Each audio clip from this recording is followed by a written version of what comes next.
y que nos acompañen.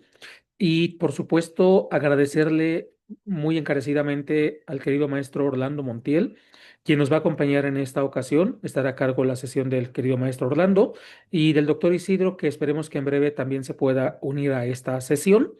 Ya saben ustedes la dinámica, escuchamos a quienes participan y tienen a su cargo la sesión y posteriormente viene la parte de preguntas, de respuestas, de retroalimentación y agradecemos, por supuesto, siempre que haya esta dialéctica de preguntas, de argumentos, contraargumentos, porque yo creo que todos, pero en especial un servidor, aprende muchísimo de todas y de todos, de sus comentarios, de las observaciones, de los argumentos y de los contraargumentos, ¿no? Entonces, quiero primero que nada darle el uso de la palabra, si le parece a usted bien, querido maestro Orlando, ¿no? El maestro Orlando Montiel, que es profesor de nuestra Facultad de Derecho, de nuestra alma mater, un muy distinguido académico y que nos acompaña esta tarde.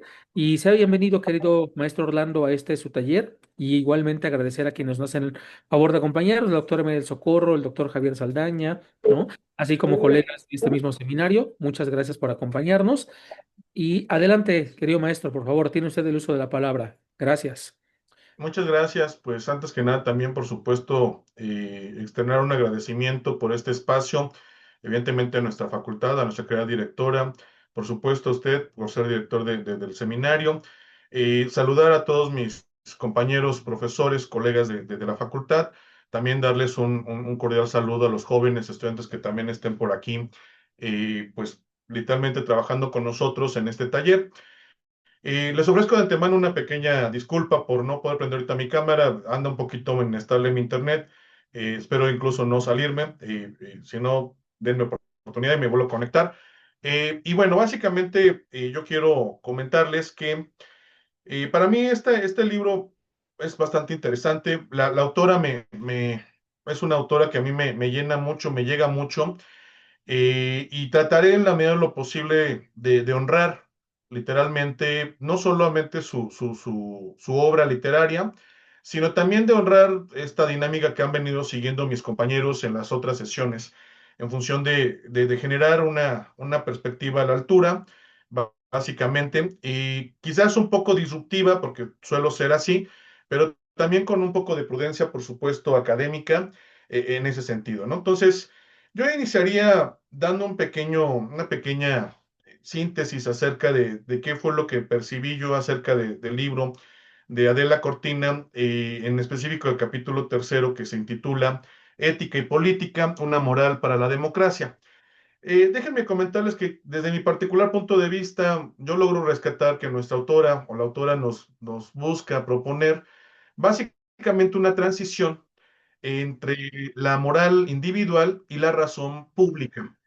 De esta manera, básicamente, sienta las bases para poder nosotros percibir lo que podríamos decir es una moral democrática que trasciende la dicotomía, básicamente, entre la realidad política y las exigencias éticas.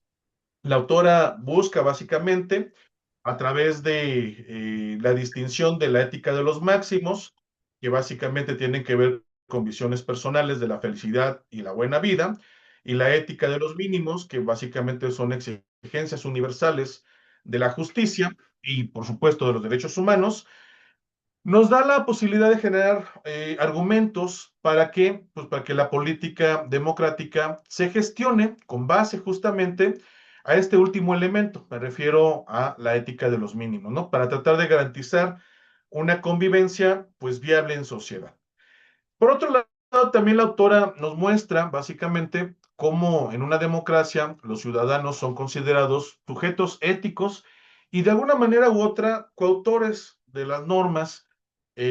Básicamente esto lo que busca es la exigencia de la participación por parte de ellos a través de un compromiso que se fundamenta en los valores. Básicamente esto con la intención de facilitar el diálogo, ¿no? Y en este orden de ideas vamos a encontrar que la democracia requiere, en consecuencia, de una ética cívica, una ética compartida. Y básicamente lo que busca con ello, pues, es superar la separación entre la moral y la política para poder fundamentar la justicia en la participación.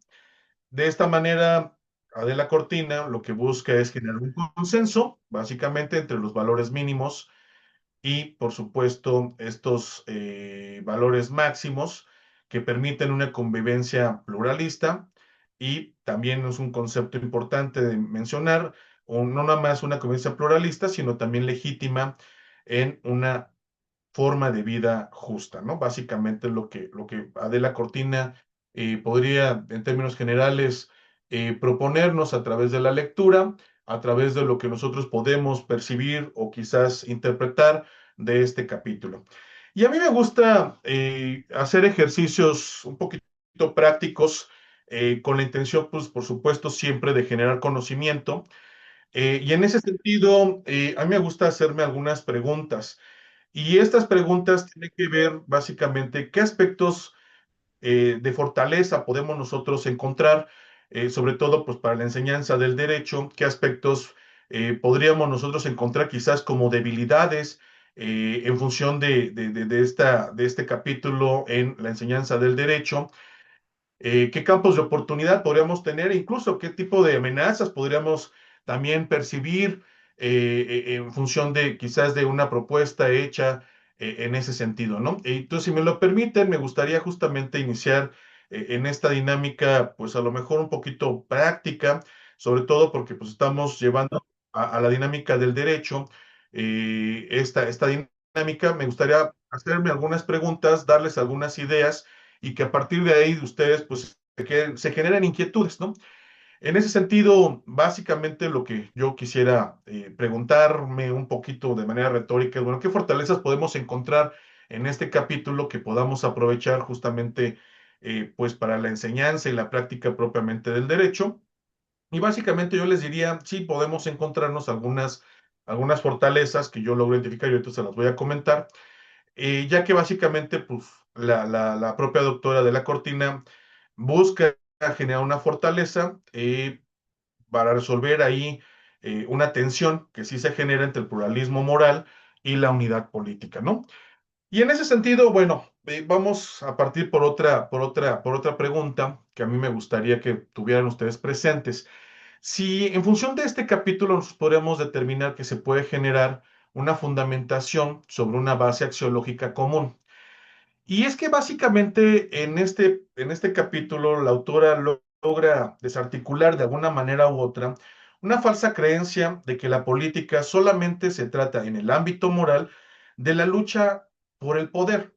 Y nos hace la presentación básicamente de esta distinción a través de que bueno, más bien a través de la ética de los máximos y de la ética de los mínimos, se logra proveer, en este caso, pues a los operadores del derecho, al jurista, al abogado, de un marco muy claro. Es decir, la democracia no forzosamente debemos de entenderla como este aspecto o esta actividad en donde todos debemos de pensar de una manera similar o de igual forma, sino más bien a través justamente de estos mínimos y máximos de los que nos habla justamente la Cortina, pues debemos de entender que lo que más bien buscamos es un respeto a qué, pues a esos mínimos de justicia, ¿no? Entonces, ahí básicamente se nos da la oportunidad de generar esta base axiológica en el entendido de por dónde tiene que ir esta fundamentación básicamente de la democracia. Y me parece muy interesante cómo lo plantea ella y hacia dónde podemos empezar a ir justamente generando ciertas conclusiones, generando ciertas aproximaciones del conocimiento. Por otro lado, preguntarnos si podríamos hablar de una fórmula que permita básicamente la superación del legalismo. En este capítulo, básicamente, nuestra autora hace por ahí una resistencia un poco intelectual al positivismo jurídico extremo, no al positivismo jurídico, evidentemente, como tal, sino al extremo, es decir, aquellos que básicamente tienen una dinámica muy rígida en su aplicación, ya que básicamente la autora habla de la validez, ¿no? De la norma, básicamente que esta no solo emana de su promulgación, sino solamente emana de este elemento formal, sino que también tiene la capacidad de ser justificada ante los ciudadanos, ¿no? Y eso básicamente lo que va a generar es un proceso, pues sí, de legitimación a la hora de poder tener este precepto de ser asumida propiamente como un elemento eficaz para la propia sociedad. Y en ese sentido, por supuesto que eleva también no solamente la dinámica social, sino también nos lleva a tener que reflexionar acerca del estándar del propio legislador, es decir, la actividad legislativa, por supuesto, pues también asume otro rigor. Y ya no se diga la del legislador, por supuesto que también se ve afectado en ese sentido, ¿no? Por otro lado, también nosotros, al estar analizando este primer capítulo, podríamos encontrar ahí otra fortaleza en función de que, preguntarnos si este capítulo genera la posibilidad de una revalorización del ciudadano, incluso como un perdón, como un intelector, perdón, como un interlocutor válido, ¿no? Y en ese sentido, básicamente nosotros, el concepto básico es la corresponsabilidad que nosotros podemos encontrar, ya que de alguna manera u otra podemos ver que frente a la visión de la política como gestión de masas, en este caso Cortina nos logra rescatar o nos logra posicionar en esta dinámica de discusión o discursiva la dignidad del individuo, ¿no? Y en ese sentido es justamente ahí donde nace la fortaleza, porque nos permite convertir una democracia en una tarea ética, es decir, por eso el concepto básico ahí es básicamente la corresponsabilidad, ¿no? Es decir, es algo que nos corresponde a todos y es un elemento de todos, pero esta tarea no puede ser simplemente tomada a la ligera, sino que evidentemente nos conlleva forzosamente a esta tarea ética, ¿no? En ese sentido, bueno, también me parece que hay un tema importante que destacar en cuanto a las debilidades que nos presenta, quizás propiamente en la dinámica, sobre todo en la dinámica jurídica. Y yo quisiera destacar este tema porque incluso voy a hablar ahorita de un tema que vivimos recientemente y que creo que sí nos debe de llamar la atención. Me parece que ahí hay un pequeño tema interesante acerca de la posible fragilidad de los consensos mínimos. Y es que básicamente nosotros podemos ahí percibir que la propia autora en el desarrollo de este capítulo, pues nos parece que habla de manera muy sencilla la dinámica de poder deslindar los mínimos de justicia de los máximos de felicidad. Sin embargo, me parece que también hay que tener muy claro que esto pues, no resulta sencillo. Y no resulta sencillo, sobre todo si lo traemos hoy al debate jurídico contemporáneo, ya que para lo que para unos es un mínimo de justicia y esto tiene un carácter de irrenunciable, para otros podría ser literalmente la imposición de una visión particular de lo que podría ser considerado simplemente una vida buena, ¿no? Y esto lo traigo a colación porque yo les comentaba hace un momento, vivimos hace no mucho tiempo por ahí una gran discusión, incluso a nivel jurídico. Me refiero al tema de pandemia, en donde justamente se hace presente pues, el tema de la bioética. Y por ahí se surge la necesidad de generar una guía bioética de aplicación ante la posibilidad de que el propio sistema de salud llegara a colapsar. Y pues hubo una gran preocupación, por supuesto, jurídica, en el sentido de que pues algunas voces incluso salían a decir que quien usara o quien implementara la guía, pues literalmente sí podía caer en una conducta pues contraria a la norma jurídica. Había otras voces que salían a decir, bueno, esto evidentemente no responde a una dinámica normal, ¿no? Estamos literalmente viviendo una dinámica evidentemente extraordinaria y en ese sentido, pues creo que fue un gran debate, creo que sigue siendo incluso un debate que no se ha podido concluir en una dinámica, pues para tratar de consensar ciertas cosas. Y por supuesto, hay todavía muchas personas que están teorizando al respecto, pero vamos, o sea, como tal, creo que no hemos podido llegar a un consenso. No es sencillo, por supuesto, nadie lo dice que lo sea, y lo cierto es que, pues, en esta dinámica que hoy nosotros vivimos, pues no estamos ajenos a que esto vuelva a repetirse y a suceder. Entonces, creo que es un tema interesante y nos lleva justamente a perspectivizar una debilidad que por ahí tenemos pendiente todavía de discutir, pendiente de poder finalmente abordar, ¿no? Básicamente sería ese punto en esa perspectiva. En el caso de campos de oportunidad, por ejemplo, para la propia dinámica del derecho, tanto para su, pues evidentemente para su formación o aplicación, creo que también hay temas interesantes que nosotros podríamos, pues literalmente poder tener presentes. Uno de ellos es, bueno, preguntarnos si este capítulo que nos presenta la autora nos puede dar alguna perspectiva hacia un derecho procesal deliberativo. Y en ese sentido, creo que sobre todo por la propia dinámica que hoy nosotros estamos viviendo de forma contemporánea, bueno, básicamente existe la posibilidad de ir transitando, o al menos es la dinámica que se ha estado buscando generar o impregnar en el propio derecho, de transitar de un modelo de litigio en donde unos ganan y otros pierden, pues generar mecanismos de justicia restaurativa, ¿no? En donde prácticamente se constituye el postulado del interlocutor válido a través justamente de un proceso judicial que no sea solamente en el desahogo de pruebas, sino evidentemente nos lleve a un espacio de reconocimiento mutuo, ¿no? Entonces, creo que este libro, bueno, este capítulo nos lleva también, o podemos también aprovechar esta dinámica, reitero, simplemente es una dinámica pues de interpretación, de cómo poderlo aplicar, que yo estoy realizando. Por supuesto, seguramente hay muchas deficiencias en lo que yo quizás esté ahorita postulando, y habrá, espero también generar algunos elementos asertivos, ¿no? Y finalmente, también en esta dinámica de campos de oportunidad que nosotros podríamos destacar, pues evidentemente me gustaría también hablar acerca de, o preguntarnos acerca de qué pasa con la fundamentación de estos derechos de última generación. Sobre todo me refiero a la dinámica de la inteligencia artificial, de la bioética, por ejemplo, hablando y trayendo a colación en este tema lo que hablábamos hace un momento. Bueno, básicamente creo que en ese sentido nos presenta la oportunidad que a través de estos mínimos éticos universales volvamos a colocar en el principio o en el punto de partida la dignidad humana, para que de esta manera, antes de proteger a la tecnología, pues tengamos claro que tenemos que proteger justamente este precepto de dignidad. Y en ese sentido, bueno, pues nosotros podamos pues generar directrices, ¿no? Directrices que nos puedan normar estas nuevas dinámicas o estos nuevos paradigmas, sobre todo que tienen que ver con el desarrollo tecnológico, ¿no? Por ahí incluso la propia UNESCO está manejando algunas directrices, sobre todo de ética en temas de inteligencia artificial, que creo que básicamente van enfocados a generar estos mínimos, pues, globales de lo que nosotros podríamos estar hablando, ¿no?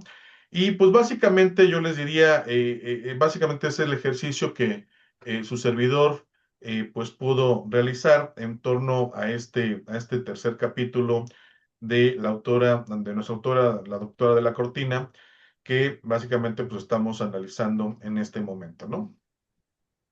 Les agradezco mucho la atención y bueno, pues, estoy aquí atento. Muchas gracias. Muchísimas gracias, querido maestro Orlando Montiel, muy amable por su generosa intervención, ¿no? Estamos muy agradecidos, por supuesto. Y ahora, si les parece bien, le damos la bienvenida al doctor Isidro. Querido doctor Isidro, de verdad, muchísimas gracias por acompañarnos. Es un verdadero gusto y honor tenerle en este taller de textos clásicos de filosofía del derecho, que es su taller, por supuesto, doctor, ¿no? Y yo creo que el doctor no requiere mucha presentación, pero diré algo al respecto. El doctor es, obviamente, doctor en derecho y profesor de nuestra facultad, de nuestro posgrado y también de la Facultad de Filosofía y Letras, querido doctor, y vaya, un reconocido autor de una obra diversa. Mil gracias, doctor Isidro, bienvenido. Adelante, por favor. Muchas gracias. En principio, una sentida disculpa por conectarme tarde y por llegar el día de hoy, porque estaba cerrando procesos previos de otra investigación y nunca empalmo las secuencias de interés. Entonces, sí, externo mi disculpa en ese sentido. Y por otro lado, el detalle, por no decir alguna falsedad, porque justamente de eso se trata el trabajo de Adela Cortina, de hacer autoaplicativo la reflexión moral y que tiende a ser consensuada o dialogante. Maestro Montero, soy doctor en filosofía y durante muchos años estuve en la Facultad de Derecho como profesor, casi 13 años como profesor en la Facultad de Derecho en el posgrado y recientemente me, me jubilé. Ya no soy profesor y estuve muchos años, 35 años, en el Instituto de Investigaciones Jurídicas. Efectivamente, tengo obra publicada, pero esta oportunidad de dialogar un texto de Adela Cortina con características del área propiamente filosófica y un acercamiento con muchos de los profesores que conozco que están ahorita conectados y los veo y espero que me escuchen. Los saludo de verdad con mucho gusto porque fueron un aliciente para contribuir a la facultad en la formación de recursos humanos. Ahorita tenemos y compartimos tutorías y directores y direcciones de tesis con algunos de ellos y algunas de ellas también. Entonces, muchas gracias, maestro Montero, por esta oportunidad de platicar el tema de Adela Cortina en el sentido de un texto que ella confronta, que es el de Teoría de la Justicia de Rawls. No sin antes quiero hacer dos pequeños comentarios relevantes que tienen que ver con la ética y con el civismo. Cuando empecé a hacer las notas, porque me hago un conjunto de notas, hice el siguiente párrafo que creo que vale la pena expresarlo. En México hubo épocas segmentadas de compromiso moral a través del civismo. Por ejemplo, en 2002, durante el sexenio de Vicente Fox, esta materia la desapareció de los libros de texto, cuando desde Manuel Ávila Camacho y Adolfo López Mateos, el civismo se impartía para enseñar normas de humanidad y fomentar la disciplina. A principios de los años 70, con Luis Echeverría, se implementó una reforma educativa con la cual desapareció esta asignatura, pero para los años 90, con Salinas de Gortari, se impulsó una nueva reforma en 93, mediante la cual el civismo regresó como materia en las primarias. Con Enrique Peña Nieto regresó la asignatura cívica y ética. Esta materia ha estado presente, ética, civismo, ha estado presente en la inquietud de los sistemas educativos nacionales desde su formación básica. Para nosotros como responsables, porque fui profesor de filosofía, de un autor de libro de civismo, me decía, qué bueno que tengo la oportunidad de tener un profesor de filosofía como usted para que me oriente en los contenidos del libro. Esa es la responsabilidad que nos une como profesores y como escritores reflexivos del tema de la filosofía del derecho, en particular de la moral, trasladada a una cuestión práctica, efectivamente, cómo trasladar las diferentes eh, opiniones reflexivas de nuestra materia al derecho, a la formación docente que tenemos encima cuando hay oportunidad de hacerlo. Y yo no quiero hacer la reflexión en torno a una de las inquietudes que Adela Cortina manifiesta en uno de sus temas, es la desobediencia. ¿Por qué la desobediencia?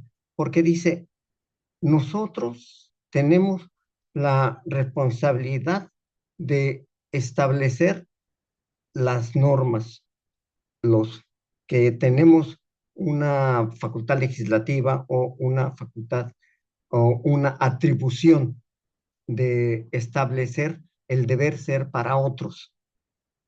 Pero también tenemos que reconocer, dice ella, que no estamos haciendo formación de recursos humanos en la desobediencia, porque hay necesidad de reformar muchas de las cuestiones normativas y entonces no procedemos con apego a una serie de factores que nos permitan establecer las razones, las causas y eh, las prescripciones que tiendan a ser más conscientes, más reflexivas y apropiadas para una reforma a futuro.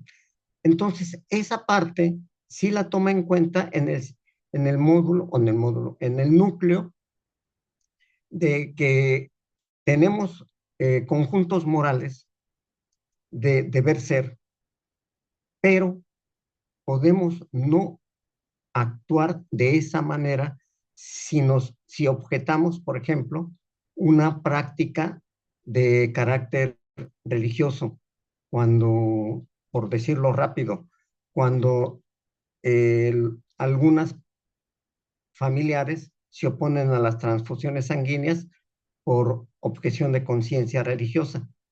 En ese caso,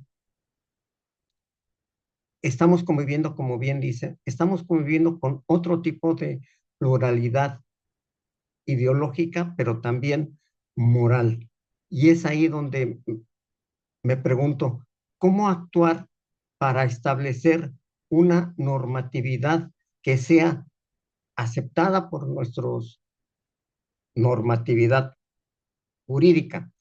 ¿Cómo establecer posibilidades de formar profesores en diferentes niveles que puedan establecer la tolerancia de manera que, cuando sea oportuno, generar las posibilidades de reformas legales que transiten de la obediencia a la desobediencia, y de esa manera se haga más congruente el ideal de comunitarismo o de justicia social en términos de participación democrática.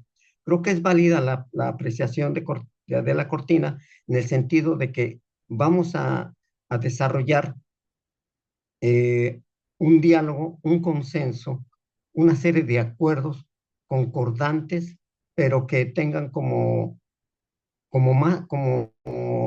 visor o como expectativa ir más allá de la norma, más allá del conjunto apreciado por quienes estamos suscribiendo un acuerdo de convivencia, que es democráticamente la elección de representantes, etcétera. Pero cuando se trata de, de fomentar un proyecto de moral, un proyecto de conducta ética, y con ello una responsabilidad compartida, sí tendríamos que asumir los cambios. Y esto porque me ha tocado vivir en 1989, cuando la caída del muro de Berlín, una serie de cambios de historia, de históricos muy fundamentales. Y ahora que estamos en 2026, encuentro que hay un proceso también de sustitución o de reemplazo institucional. Entonces, por ejemplo, ya vieron cómo el derecho o las normas de derecho internacional se han visto violentadas por un ejercicio de fuerza bélica por parte del imperio yanqui o de Norteamérica, y requerimos de nuevas estructuras de convivencia universal.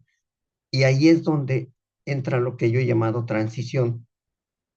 En un momento, en 1989, cuando estaba haciendo una serie de reflexiones, generé un trabajo que se llamó el Estado Transicional Contemporáneo. Y en ese momento solamente establecí opciones de escenarios de mundo bipolar, pero ahora es multipolar o tripolar o como le gusten llamar. Pero no establecí, porque era filósofo, solamente alguna ruta, algunas rutas de cómo establecer los recursos para modificar las nuevas instituciones que estaban por resquebrajarse.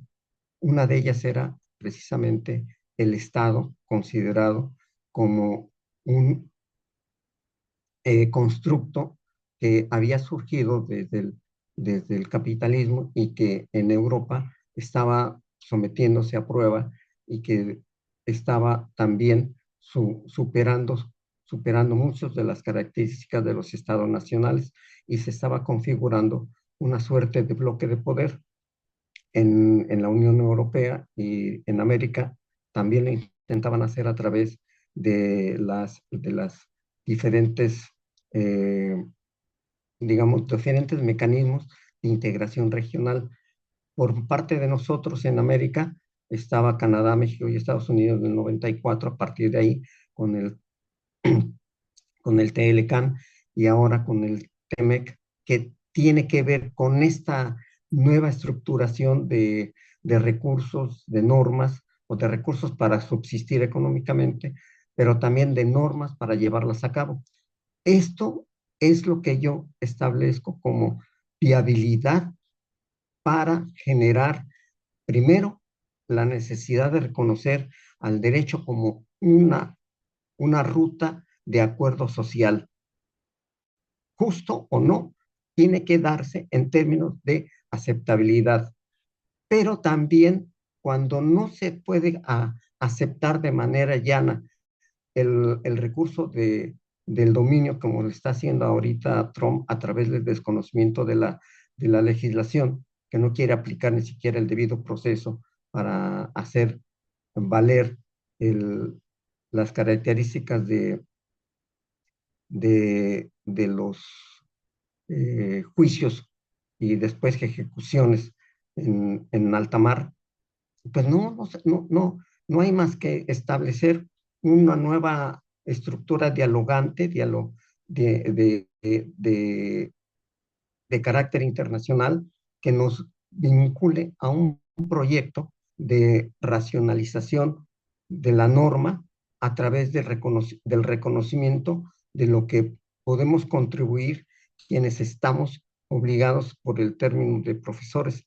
Entonces, en ese sentido, llamo la atención la parte de Adela Cortina, que me pareció nuclear o nodal en el sentido de que ofrece, sí, aceptar la norma, pero también establecer la posibilidad de su reforma y por lo tanto, cómo hacer el traslado o el puente entre lo que es, lo que debe ser y lo que puede no ser a la desobediencia para fomentar una nueva forma de convivencia humana. Entonces, este es los dos aspectos que quisiera resaltar en el sentido de que es muy interesante el trabajo de Adela Cortina porque me recordó que alguna vez fui profesor de un responsable de un material para escuelas secundarias y por otro lado que también fui testigo, protagonista de la caída del muro de Berlín, la caída de las instituciones. Es más, estoy seguro que ahorita estamos pensando en lo que se llama una desinstitucionalización, es decir, la caída de las instituciones o el debilitamiento y quizá pérdida de muchas de las instituciones de poder y con ello de las normas que les dieron, que les dan sustento para generar otras opciones y que lleguen a tener mayor respeto y mayor fuerza, inclusive vinculante, y que no sea solamente a través de posibilidades de que quieran por buena voluntad los firmantes. No, yo creo que hay necesidad de establecer una nueva institucionalización, un nuevo criterio de establecer estructuras de poder universales o por lo menos no universales ya, porque ahorita, por ejemplo, en el Medio Oriente se da la opción de la extensión de la guerra y estamos ante aceptar o no que pueda expandirse una situación de terror manifiesta luego de haber vivido el conflicto de Gaza durante varios, varios meses o un largo tiempo y que poco podíamos hacer. Ahorita con el cerco a Cuba, con la participación de no, la no participación, sino la sumisión, el sometimiento de Venezuela a, a las directrices de Norteamérica, pues nos quedamos en una suerte de vulnerabilidad política, económica y jurídica, porque ¿quién va a obligar a que se establezca un acuerdo de voluntades que genere confianza en las nuevas relaciones entre los países? Ese es, pues, el interés que tengo para establecer una crítica y aceptar la que hace Adela Cortina Arrouz en su teoría de la justicia, que válida para la época de globalización, hoy se retrotrae al concepto de nacionalismo y vamos a ver hasta dónde es posible hacer valer estos cambios de paradigma en en nuestro tiempo. Eh, no sé si sea este el formato que se está pensando. Por mi parte sería, bueno, esperar reacciones y participar en otro tema. Muchísimas gracias, querido doctor Isidro. Le agradezco de verdad infinitamente esta generosa participación, ¿sí? Y pues abrimos la sesión para las preguntas, las intervenciones a su cargo que ustedes deseen plantear. Adelante, quien quiera iniciar, por favor.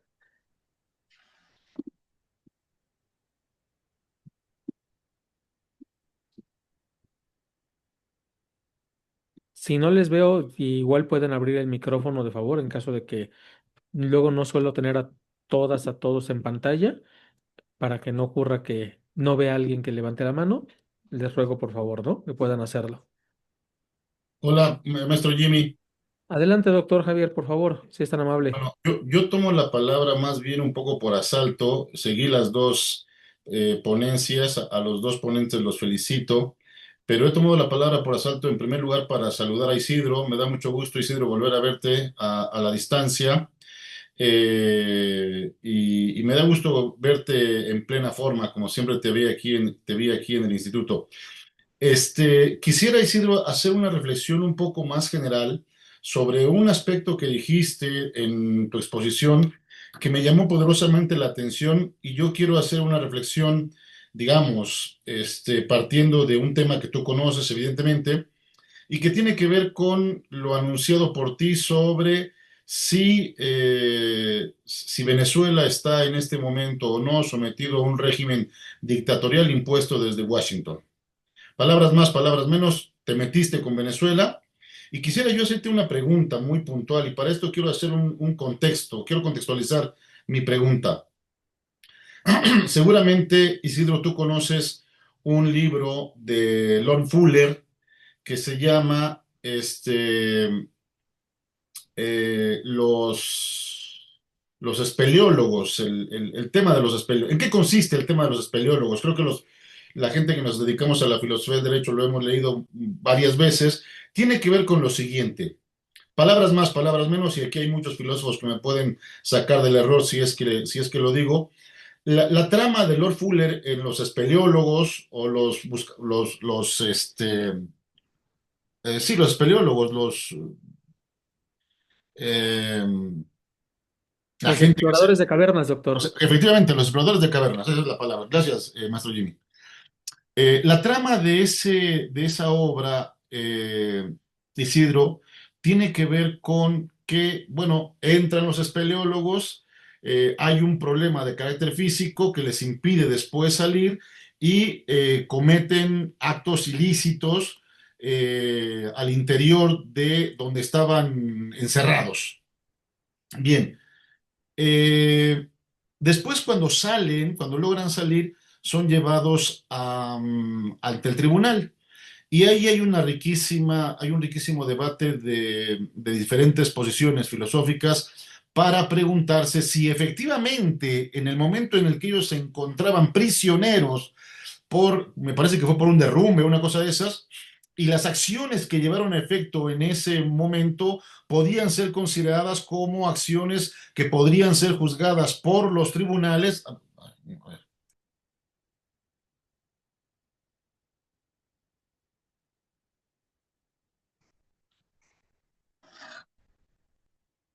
Perdón, me entró una llamada. Decía Isidro que lo importante de ese trabajo es cuando son llevados a los tribunales, la pregunta vital era si las acciones que realizaron en ese momento y que atentaron contra la ética y contra la moral podían ser ventiladas y juzgadas en los tribunales o si, por el contrario, eh, en ese momento podríamos decir, es un momento en el que no regía el derecho, en el que no regía, por tanto, las reglas de convivencia entre ellos y por tanto no eran responsables de esas acciones. Bueno, ahora quiero llevarlo a lo que tú dijiste, Isidro.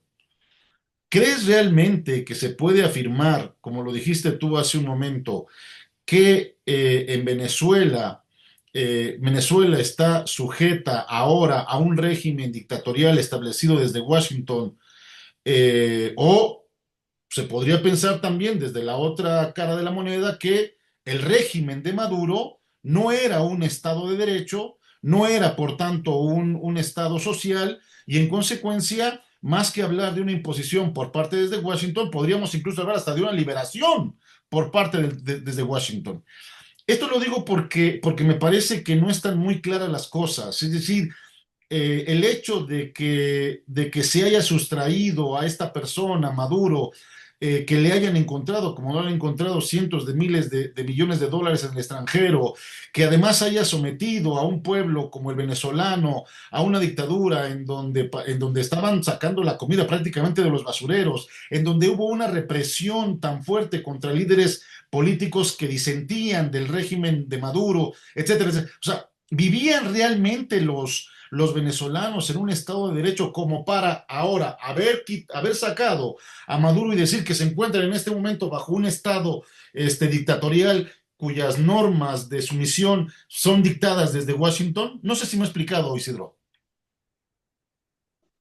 Retomo el uso de la palabra directo y efectivamente es un gusto para mí igualmente, querido Javier, compartir el espacio de discusión en torno al tema que ya fue ventilado efectivamente en otra de las oportunidades dentro del instituto y que desafortunadamente no hay acuerdo ni siquiera por el nombre de de la acción que se aplicó para sacar a Maduro de la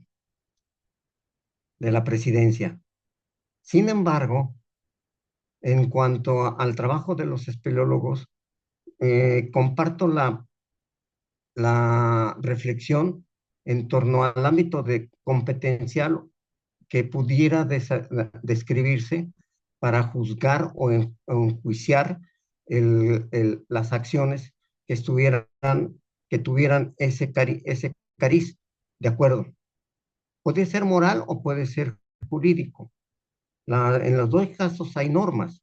En los dos casos hay actitudes que valorar de acuerdo con un criterio de reglas que se debían aplicar y o que se podrían aplicar, pero en primer lugar es el ámbito competencial, el que habría que establecer para llevar a buen término, por lo menos, la reflexión en torno a las acciones que condujeron a estos exploradores y que desafortunadamente los apresaron. Ahora, y, y en lo particular, pues conocer la obra y tener una opinión. No es oportuno aquí establecer cuándo voy a poder decirlo, pero sí voy a leer el trabajo de Fuller y que extenderé ya sea de manera directa, abierta aquí en el micrófono o por escrito cuando sea oportuno lo pondré en el chat. Ahora, en cuanto a la opinión del caso venezolano, lo pongo porque hay una actitud que estuve tanto, bueno, que estuve tanto en Europa cuando hice el trabajo del Estado transicional contemporáneo y las transformaciones del Estado en América. También me trasladé a Sudamérica para ver las conductas reales de los ciudadanos en torno a la aceptabilidad o rechazo de las diferentes formas de integración que estaban sucediéndose y aplicándose. Como vengo de una formación militante en el sentido de ver no realmente, porque no se sabe hasta dónde es el concepto de realidad aplicable, sino sentir, estar ahí, ver cómo se conduce la ciudadanía con respecto a su participación social o comunitaria. Ese tipo de actitud me la llevé a Sudamérica y estuve en Ecuador y en Colombia para ver los cambios que tenían en cada una de las opciones de poder. Uribe estaba en aquel momento, ahora está Petro.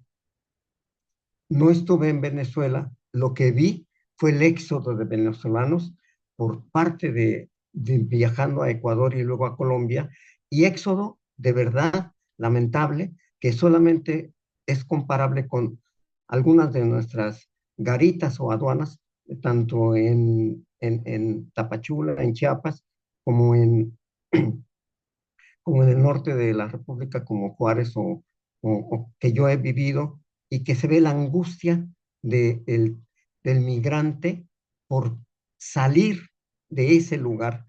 Concuerdo con que no era una buena opción permanecer en Venezuela, porque el gobierno venezolano hacía algo inmoral, que bueno no me lo preguntas, lo cuestionas, y sí coincido, es inmoral lo que hacía Nicolás Maduro con la ayuda humanitaria, con la ayuda de otros países, porque se lo resguardaba y después hacía negocios o simplemente los atesoraba. Esa parte inmoral es la que me parece ilegal. Habría que ver si no tenía límite o si tenía límites para desarrollar la aplicabilidad de los recursos que le estaban llegando. Pero inmoral me parece a todas luces aplicable. Eso por un lado. Por el lado de lo que hizo Estados Unidos al sustraer, secuestrar o no sé qué otra figura se le aplicó a este hecho, y que en algunas de las intervenciones que hice, cuando un sociólogo dijo, pues no me interesa el término, lo que pasa es que como sociólogo simplemente difundo lo que veo. Efectivamente, y yo, por mi compromiso ya con la ley, con la norma, dije, es que en el derecho se tiene que acudir al término que va a ser útil para clasificar un delito.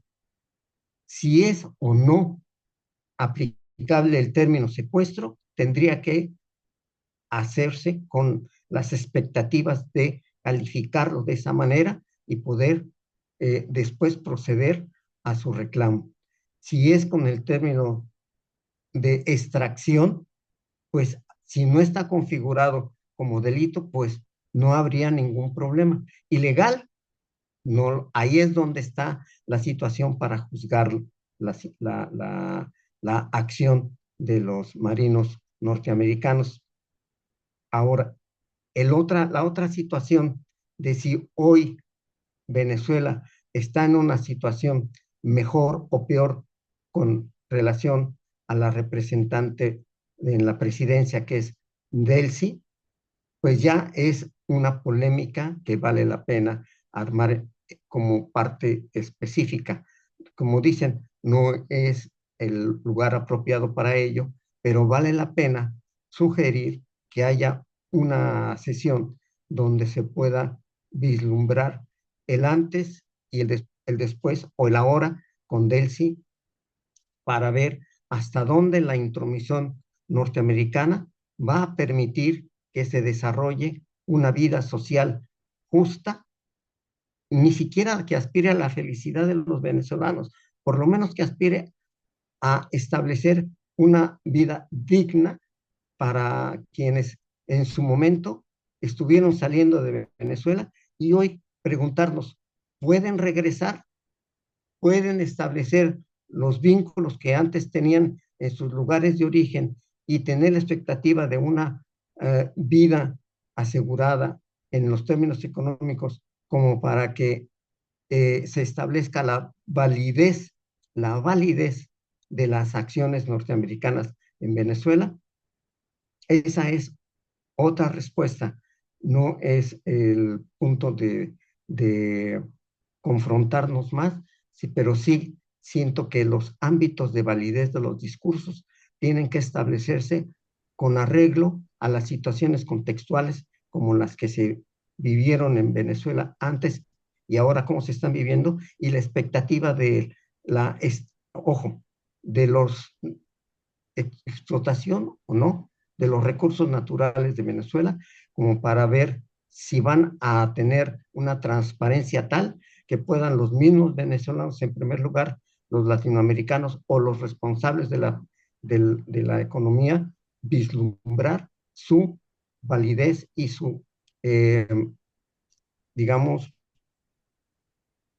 ¿cómo se puede decir? Cuando te genera expectativas viables, la viabilidad de que esas acciones son las esperadas y que merecen su reconocimiento y prolongación o extensión en el tiempo.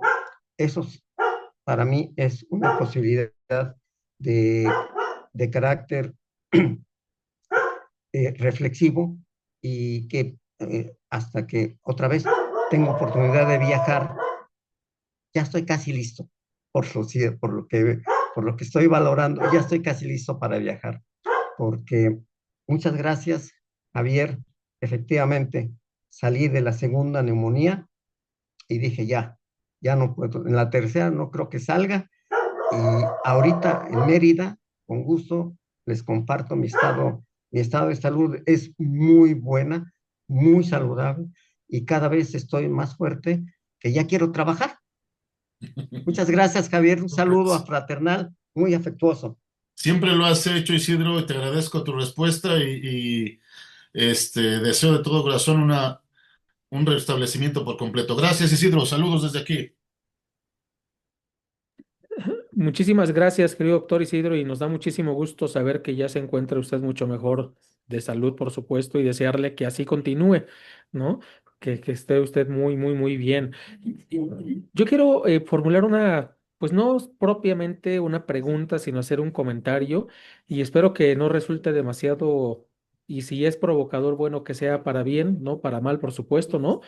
Pero me interesa muchísimo saber su opinión al respecto de cómo nos aproximamos a leer a la filósofa española de la Cortina, particularmente cuando leemos, por ejemplo, cómo inicia este capítulo primero, refiriéndose a un hecho muy propio de España, de la España postfranquista, que efectivamente en 1978, luego de la muerte y con ello el fin de la dictadura franquista, pues inicia todo un proceso de democratización del Estado español, en donde, entre otros, y perdón que diga yo generalidades, ¿no? Pero vaya, al menos el Partido Comunista Español, que tuvo demasiadas dificultades para poder obtener su registro y poder participar legalmente en el proceso electoral, pues te tenían altas expectativas, como quizá el partido que había logrado sobrevivir a la dictadura y aún, digamos, con muchas vicisitudes y problemas, porque gran parte del Comité Central del Partido Comunista Español estaba en otro país, ¿no? Particularmente en Francia. Algunos habían migrado, por supuesto, a América Latina, particularmente a México. Pero vaya, la cuestión es más bien lo siguiente: como un hecho particular, que es justo el parágrafo primero que titula Del Estado confesional al Estado laico, Requiem por el monismo moral, donde se refiere a este fin del nacional catolicismo y con ello a la moral católica, caso español, ¿no? Pueda dar lugar, o sea, ¿qué lectura hacemos nosotros que no vivimos un proceso semejante, ¿no? Nuestra década de los 70 pues es diferente a la década 70 española, a pesar de que puedan existir ciertos paralelismos con la LOPE, la reforma política impulsada por el presidente López Portillo y presentada en abril del 77 por Jesús Reyes Heroles en Chilpancingo, y que finalmente en el 79 permite el ingreso de algunos partidos de izquierda, entre ellos el Partido Comunista Mexicano. Puede haber ciertos paralelismos, pero sin duda los hechos son muy distintos, ¿no? Entonces, me interesa mucho esa lectura porque justo este primer parágrafo da oportunidad para que la filósofa se refiera a esto de a rey muerto interregnio, ¿no? Y en ello, pues ella nos hace saber que más que existir un verdadero pluralismo moral, ¿no? Existe una suerte, digamos, no propiamente de convivencia, sino un tipo de tolerancia, más o menos, ¿no? Dice, porque si hubiera un verdadero pluralismo moral, pues existiría esta convivencia, y más bien lo que parece es que existen como distintas alternativas o vías o formas de poder llegar a esto que se nos presenta como uno de los fines, que es la felicidad, ¿no? Entonces, esa forma de acercarnos de lo particular de un hecho muy concreto, caso español, década 70, 1978, la Constitución española, a llevarnos a lo que dice el parágrafo tercero, la ilustración, un proyecto moral fracasado, donde sin duda me parece que un argumento muy importante que está presente está tomado de, entre otras, Dialéctica de la Ilustración de Max Horkheimer y de Theodor Adorno, en donde ella refiere en esta racionalidad técnica y la racionalidad instrumental, pues muy infortunado el que haya vencido la racionalidad instrumental y no propiamente la racionalidad técnica, pero con un carácter de legitimar, ¿no? Y lo voy a leer textual, dice prácticamente al final del parágrafo tercero, página 75, dice: la razón instrumental hizo de Dios un término carente de significado, porque los problemas que puede plantear lo absoluto son insolubles y por tanto implanteables. Merced al positivismo, Dios no solo había muerto sociológicamente, lo cual era inevitable y laudable, sino que había muerto incluso como palabra dotada de significado.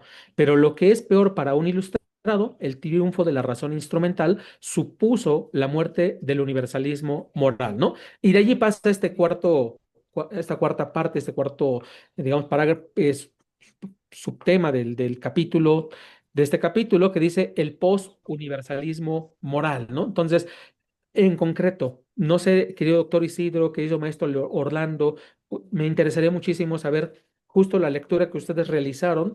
A mí me sorprende, es decir, de pronto, y me sorprende por varias razones. Yo debo decir una de ellas, ¿no? Si nosotros intentásemos hacer algo más o menos parecido y pasar de un hecho estrictamente nacional o acaecido en México para tratar de llevarlo a un ámbito mucho más amplio, eh, pues no sé qué tan bien sería visto, ¿no? Es decir, algo parecido a lo que creo encontrar o creo leer en lo que está en este capítulo en la filósofa Adela Cortina. Pero me encantaría, por supuesto, saber qué es lo que ustedes piensan al respecto. Muchísimas gracias.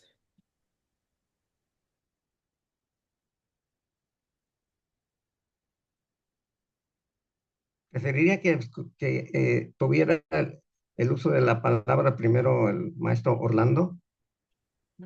Sí, adelante, déjeme ver.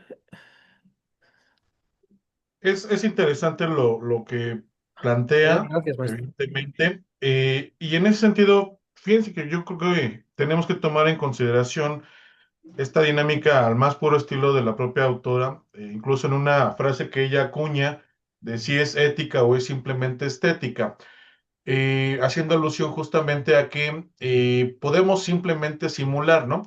Y en este tema, creo que uno de los puntos importantes que justamente ella habla es justamente de estos mínimos irrenunciables que justamente pues es la justicia, son los derechos humanos y que hacen posible simplemente entenderlo desde esta perspectiva de una moral de ciudadanos, literalmente, que no es una utopía, ¿no? No es una utopía política realizable.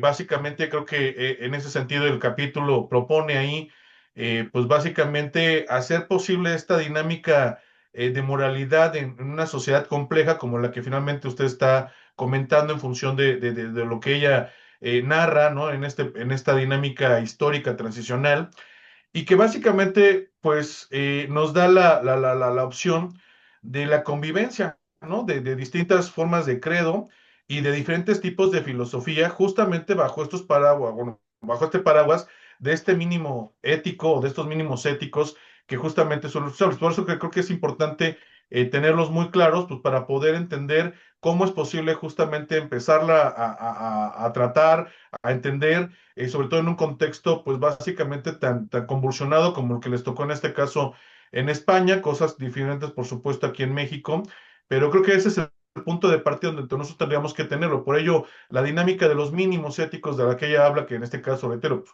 justicia, derechos humanos, son puntos importantes para poder hacer justamente viable esta convivencia de la que nos habla ella, justamente en esta dinámica de sociedades complejas, ¿no? Muchísimas gracias, querido maestro Orlando, por su generosa respuesta. Este, Voy a complementar un poco la idea del concepto de la transición española. Efectivamente, viví en España el proceso de transición porque justamente uno de los proyectos que ofrecí para una participación en Oñati, en País Vasco, fue el proyecto de investigación sobre el Estado transicional y la aportación de la probable constitución para Europa, una constitución para Europa, antes de que se diera el proyecto como se conoció y después se votó y desafortunadamente no ganó. Justo es algo que vale la pena reconocerle a la filósofa española que se atrevió a establecer desde su muy personal creencia religiosa con el catolicismo, la, la renuncia al Estado confesional. Efectivamente, en, la, en el inicio del trabajo califica de la Cortina al Código Moral Único como perniciosa secuela. Y esta perniciosa secuela fue sustituida por el artículo 16 de la Constitución Española y que a la letra dice nada más 3 puntos. Primero, se garantiza la libertad ideológica, religiosa y de culto de los individuos y las comunidades sin más limitación en sus manifestaciones que la necesaria para el mantenimiento del orden público protegido por la ley. Nadie podrá ser obligado a declarar, segundo punto, nadie podrá ser obligado a declarar sobre su ideología, religión o creencias. Y tercero, ninguna confesión tendrá carácter estatal. Los poderes públicos tendrán en cuenta las creencias religiosas de la sociedad española y mantendrán las siguientes relaciones de cooperación con la Iglesia Católica y las demás confesiones. Este, este artículo 16 es emblemático y a la sazón ha habido cambios, no es oportuno comentarlos, pero sí habla de un proceso de transición. En uno de mis trabajos sobre el cambio es, epocal de Europa y América, establecí que la transición podría tener por lo menos dos acepciones, una transición fechada y una transición incierta. La transición fechada era la que puse como ejemplo el tratado de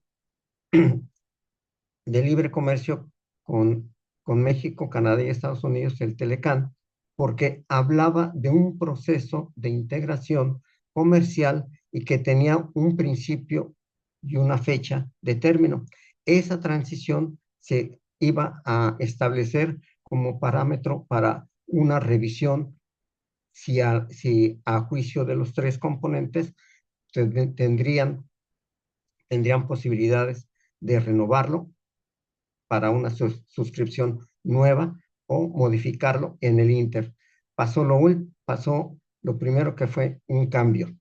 Ahora, la transición incierta creo que fue más bien en términos de lo que pasó en Chile después de la caída de Augusto Pinochet, que simplemente dejaron atrás a la dictadura y establecieron opciones con las izquierdas.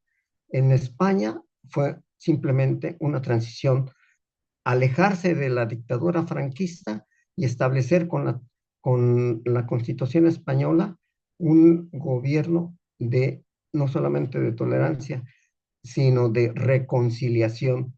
Ese proceso de reconciliación se vivió y ahora están con una participación social de varias tendencias que vale la pena aceptarlo, porque son justo muchas de las participaciones de las izquierdas en España, las que, porque no es solo una, son diversas. Entonces, esas participaciones son las que están reclamando a la comisión, a los comisionados, que tengan una participación más fuerte y sobria sobre cómo van a utilizar el presupuesto para la Unión Europea y para ya no asumir más compromisos con Estados Unidos. Ese está bueno, está bien.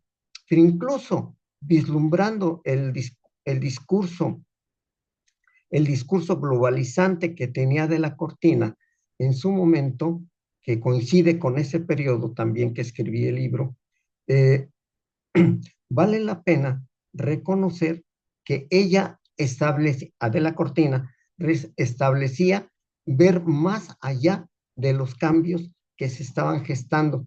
La reflexión filosófica y jurídica tenía que, los españoles llaman poner el, el ojo en, cuando lanza una flecha en el arco, poner el ojo del objetivo más allá de donde posiblemente esté la flecha dirigida. ¿Por qué? Porque los alcances que pueda tener una opción de cambio no va a durar solo por un periodo corto, puede aspirar a más. Entonces, hay que, dicen, tener alta de miras. Sí, pero no pasó lo mismo en México. En México, en México, desafortunadamente, lo que llamaron transición con el cambio de Fox, de Vicente Fox, que llegó como resultado de esa apertura democrática, un fracaso. La transición fue simplemente una aspiración, no hubo transición. Tampoco hubo una alternancia en el poder de PRI, PAN y luego PRD y luego, no, tampoco. Uh, Creo que con relación a los conceptos y que tenemos experiencia de verdad, de no aceptar y adoptar tan, tan a la primera un concepto y intentar llevarlo a la práctica. La transición española fue una experiencia de España que Adela Cortina dice, somos una nación de naciones. México es un conglomerado de culturas. Son varias comunidades originarias que es difícil establecer como unidad nacional.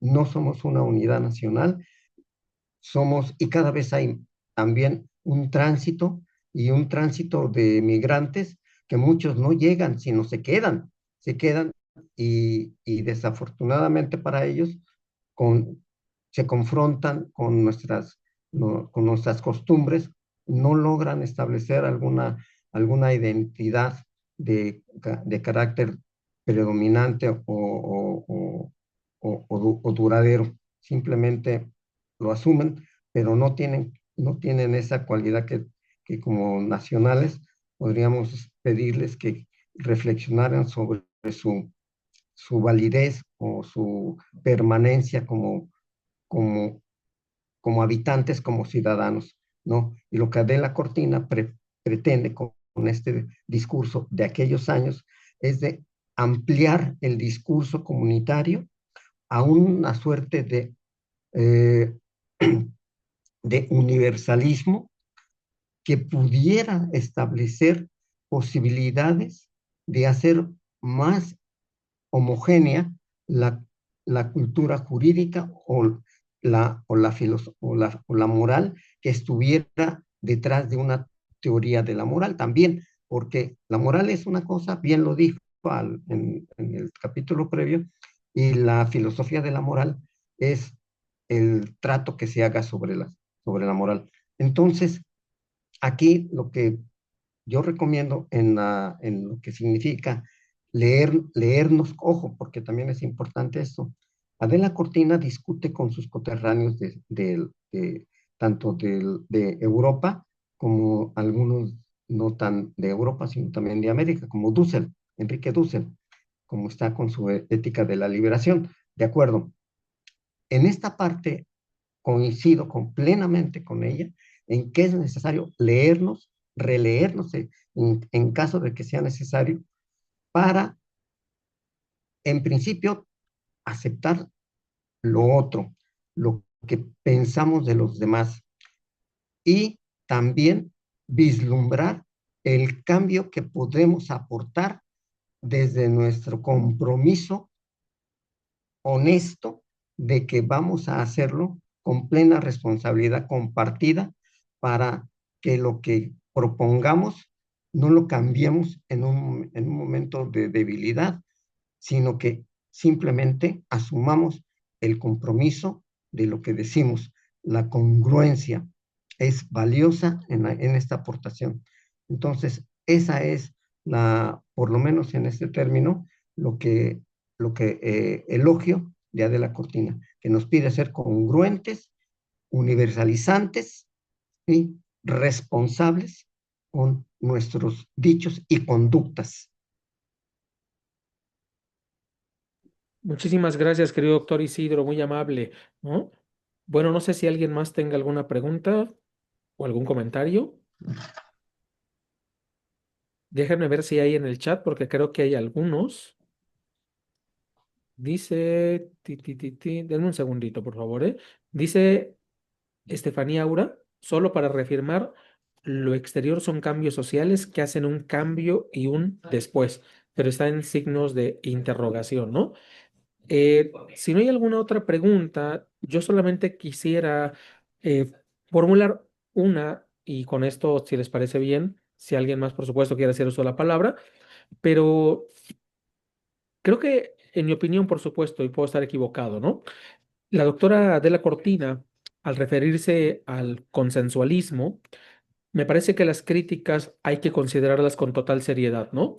Porque señala, cito de memoria, pero está aquí atrasito en el texto, cuando refiere que si comprendemos a estas propuestas consensualistas y las reducimos a un aspecto meramente procedimental, o las comprendemos como si fuese la única piedra angular sobre la cual erigir las nuevas estructuras sociales, políticas, etcétera, o incluso la consideramos como si fuese la panacea, la solución para todos los problemas y por simplemente invocarla al parecer se resuelven, creo que vamos por el camino errado, ¿no? Porque no lo estamos tomando suficientemente en serio lo que implica el dar pauta que exista pues una moral civil, una moral pública basada en estas prácticas consensualistas, ¿no? Pero por otra parte, ya casi al finalizar este capítulo, la autora va a señalar por un lado a Kant y por otra parte a lo que denomina el constructivismo kantiano de Rawls. Y parece, si estoy equivocado en la lectura, ruego que me corrijan, pero a mí me recordó mucho estos ecos, si quieren ustedes, lejanos, entre alguna discusión entre Jürgen Habermas y Joseph Ratzinger, cuando él era encargado de esto que fue el antiguo Santo Oficio, ¿no? Todavía cardenal Joseph Ratzinger y Habermas en una entrega de un premio de los libreros en Alemania, no recuerdo si en Frankfurt o en donde justo había como esta discusión en torno a una moral en un sentido fuerte, universalista, de corte cristiano, católico particularmente defendida por Ratzinger, ¿no? Y una moral más bien republicana, laica y de vertiente kantiana defendida por Jürgen Habermas, ¿no? Me lo recordó en el sentido siguiente, porque tengo la impresión de que la profesora de la Cortina apuesta fuertemente, y lo dice un poco al final, lo cito textualmente, el último párrafo del capítulo. A mi juicio resulta más prometedora una tercera vía que conjuga trascendentalismo e historia, atendiendo al carácter evolutivo de la conciencia moral jurídica, pero a la vez al valor normativo de las condiciones insuprimibles del sentido de los juicios, ¿no? Es decir, parece que apuesta fuertemente por conceptos, por categorías, como es el caso de persona, ¿no? Porque incluso lo dice un poquito antes. eh, ¿De qué nos sirve tener una forma de poder hablar de la convivencia de un pluralismo moral si no tenemos puntos donde asirnos fuertemente y todos comprendemos algo que pueda ser completamente diverso?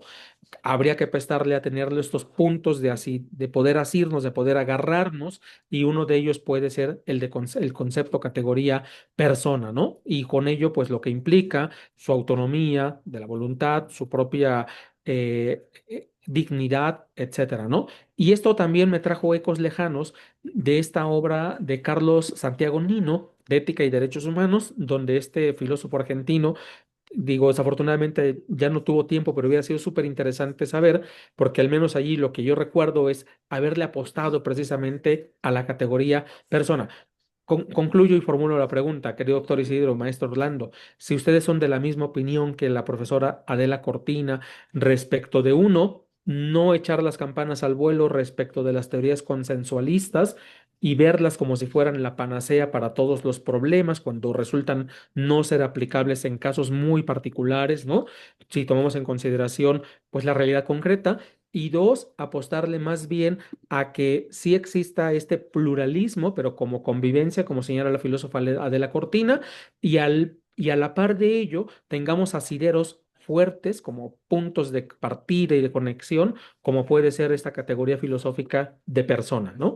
Entonces, mil gracias y por supuesto de antemano, felicitarlos por esta excelente sesión que nos han obsequiado. Gracias. Y Igual no sé si con toda mi quiera hacer la confianza, palabra maestro quién. Orlando. Sí, sí, sí, por supuesto. Muchas gracias, doctor. Fíjense que en este sentido creo que es importante justamente retomar ciertos elementos del propio capítulo.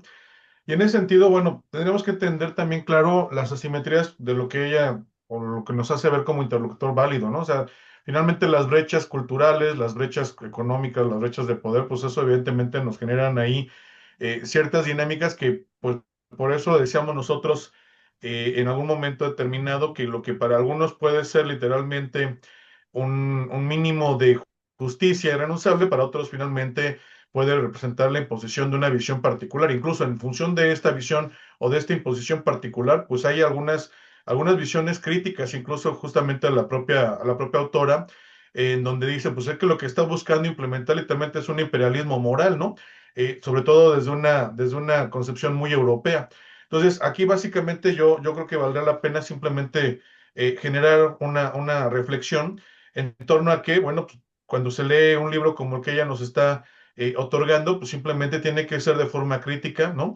Y sobre todo no buscar distorsionar una visión práctica. En ese sentido, no se trata que nos constituyamos en reyes filósofos, sino simplemente a partir de lo que ella nos está exponiendo, pues buscar, como también lo menciona usted, pues otras visiones para poder tener congruencia, como lo decía justamente el doctor, tener congruencia en lo que nosotros decimos. Finalmente, es aceptar, en este caso, aceptar lo que nosotros estamos diciendo, por qué lo estamos diciendo y finalmente por ello también define ella a la ética como una dinámica de carácter, ¿no? ¿Para qué? Pues para poderse mantener congruente en lo que nosotros decimos y hacemos, es decir, asumir la consecuencia del hacer o del no hacer, ¿no? Simplemente yo con ello terminaría esta participación. Muchas gracias. Mil gracias, querido maestro Orlando, muy amable. Igualmente, muchas gracias. Sí, eh, es interesante casi concluir con una acertada interpretación de la lectura de Adela con relación a lo que propone Habermas en su evolución de la conciencia. Sí, sí, eh, rechaza no del todo rechaza Adela Cortina el planteamiento de John Rawls, sino que lo considera base para una propuesta de carácter moral normativizante, es decir, lo que queremos que haya después de reflexionar sobre nuestras conductas con apego a características de prescriptibilidad, es que vayan en relación con lo que opinen otros, con lo que nos hagan saber y que también establezcamos la posibilidad de que vamos a actuar conforme se difunda el criterio de concordia o de consenso, pero sin rechazar las aportaciones que la historia nos ha dado. Ahí es la distinción con Habermas, porque Habermas en su evolución de la conciencia social rechaza lo que ya se ha dado como algo muerto y establece que eso es lo que considera válido en su teoría de la acción comunicativa. Pero no ha acabado la historia. Efectivamente, una de las preguntas son cómo medir los cambios de las sociedades o cómo establecer un indicio de que estamos en otra época, no por la cronología, sino por la participación de los elementos que estarían reflejando novedades, ya sea en la tecnología, en la ciencia, pero en este caso es en las formas de pensamiento, en las formas de cómo hacemos las reflexiones de otra época y las de nosotros. Y miren, la verdad me viene a la mente, me viene en este momento el ejemplo de dos casos. Uno, cuando no conservamos eh, el agua o no la cuidábamos tanto como ahora es necesario hacerlo. Y los adultos mayores, o los que tuvimos la oportunidad hace años de tomar el agua del grifo de la calle, o sea, teníamos tomas de agua públicas.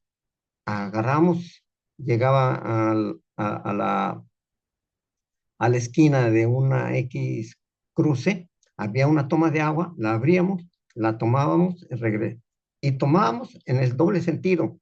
La agarrábamos, la tomábamos, la recogíamos en recipientes y nos la llevábamos a casa. O la tomábamos para ingerirla de manera directa del grifo, ahí en la calle. Nos bañábamos con ella y hacíamos un, un uso indiscriminado del agua. Hoy ya no se puede, ya no hay, en principio, lugares de esas características. Ni siquiera a veces los parques públicos cuentan con agua potable, sino es agua tratada. Y específicamente hay que, eh, hay que tener cuidado de no ingerirla. Pero aquel tiempo ya no va a regresar, lo siento mucho. Es una situación de uso del agua que tenemos que hacer.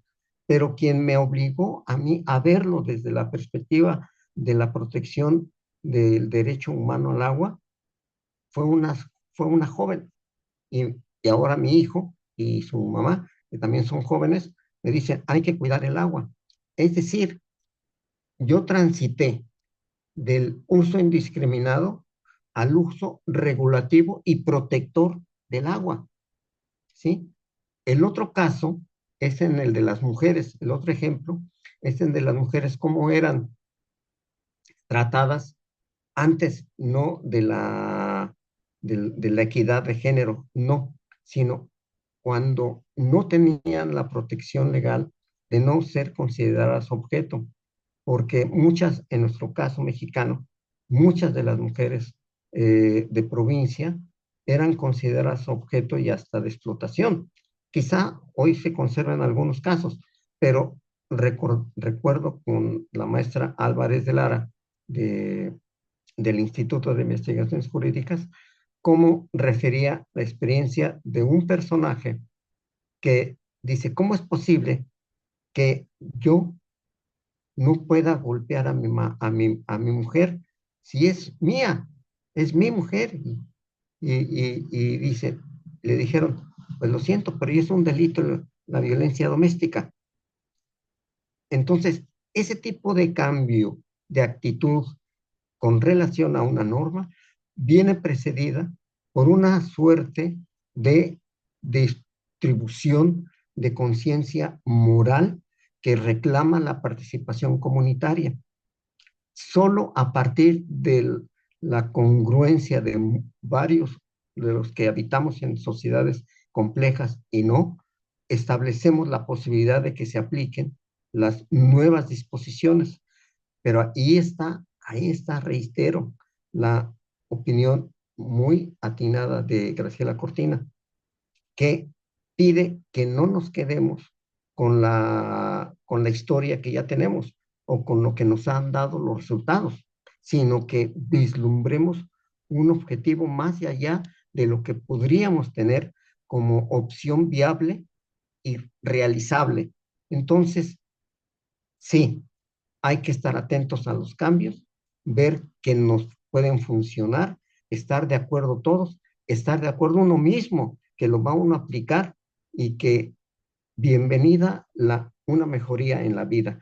No, ella también creo que igualmente acepta o no la idea del beneficio humano de la felicidad como fin último. No, esa es otra opción, una que podemos compartir. Ahorita estoy pensando, perdón que haga esta otra vez intromisión, ahorita estoy pensando en cómo las, las mujeres árabes están superando sus limitaciones históricas, pero están en proceso, no de una transición, sino de una ruptura ya de, de cánones de participación social. Quizá lleguen a establecer también modelos democráticos o prácticas democráticas, quién sabe, no lo sé, pero de que están en un proceso de, de cambio, adelante, y qué bueno que están en ese proceso, porque creo que no es válido nada más pensar en la historia universal, los que pensamos como unos cuantos, sino que hay que ser universales en el sentido congruente, los que habitamos en la Tierra. Y en este sentido, también los de Oriente Medio, las otras culturas, merecen atención, merecen ser escuchadas y también ellos estarán dispuestos a escucharnos y establecer posibilidades de una nueva institucionalización o reestructuración, no, reestructuración no ya las actuales, unas nuevas instituciones universales que tengan como finalidad la convivencia humana plena hasta donde podamos establecer acuerdo sobre lo pleno o la plenitud del ser humano. Muchas gracias. Muchas gracias, querido doctor Isidro. Y bueno, pues no me resta más que de verdad agradecer encarecidamente esta generosa participación por parte del maestro Orlando Montiel y por supuesto del doctor Isidro. Agradecerles que nos hayan obsequiado una espléndida sesión, una lectura, como lo han dicho ellos, crítica, propositiva, ¿no? Una muy buena aproximación para este capítulo de esta obra de la filósofa española Adela Cortina. Bueno, gracias por supuesto a todas y a todos que nos han acompañado en esta sesión. Les agradezco infinitamente que así sea y les invito para que el próximo martes en punto de las 13 horas también nos acompañen para dar continuidad a este taller en la lectura y discusión del capítulo 4. Querido doctor Isidro, querido maestro Orlando, nuestro agradecimiento de parte del Seminario de Filosofía del Derecho y mil gracias de verdad por toda su generosidad, por compartir con nosotros y pues que tengan una excelente tarde y nos vemos el próximo martes. Gracias, querida doctora María del Socorro, gracias a la doctora Alma de los Ángeles Ruiz, al doctor Javier, ¿sí? A hay varios, perdón, que luego no los alcanzo a ver, el doctor Gustavo Castañeda, a Walter, ¿no? Estoy viendo así rapidísimo y ruego que me disculpen si no menciono a todas y a todos porque se me puede escapar y de antemano una disculpa, ¿no? Pero muchísimas gracias, que tengan una excelente tarde y nos vemos el próximo martes a las 13 horas. Gracias.